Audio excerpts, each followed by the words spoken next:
আজকে মেকআপ করে এসেছেন অনেক সুন্দর করে। কত ঘন্টা লেগেছে ভাই? সেটাও মাত্র 10 মিনিট, কারণ আমি আজকে আমার বাবার একটা মিলাদে ছিলাম, সেখান থেকে বাসা থেকে হালকা ফ্রেশ হয়ে আমি চলে এসেছি। মানে এটা কিভাবে আজকে আমি, আপনারা বিশ্বাস করেন, আমি অন্য অন্য দিনের মতো আজকে একেবারেই তৈরি হয়ে বা প্রস্তুত হয়ে আসিনি। কিভাবে সম্ভব আসলে আটলাফ খান ভাই এত short time এ? যে কাজটা করে সেই কাজটাতেই সে এক্সপার্ট, এবং তার জন্য সেই কাজটা করা খুব একটা সময় সাধ্য বিষয় নয়।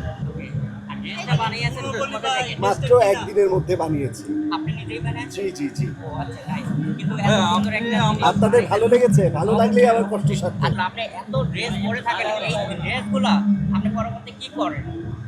পরবর্তীতে আমার কালেকশন করা আছে, Collection করে আমি আপনি- রিজার্ভ করে রাখি। হ্যাঁ। যারা মানে আপনার আবার যারা বন্ধু যাদের আছে, মনে হয় যে, তাদেরকে দিবেন কিনা? যারা চায় বা যাদের পছন্দ হয় যে যেটা, যদি মনে করি তার সাথে সে ওটা ক্যারি করতে পারবে এবং সে এটাকে বুঝতে পারবে, ড্রেসটাকে মূল্যায়ন করতে পারবে, আমি তাকে দিয়ে আচ্ছা, দেবো। আপনি তো অনেক ভাই ব্রাদার আছে, আমরাও আছি, আমাদেরও তো গিফট চাই। হ্যাঁ, তোমার এটা দেবে, অবশ্যই তোমার অবশ্যই লাগবে, অবশ্যই লাগবে দেবে। অবশ্যই অবশ্যই অবশ্যই।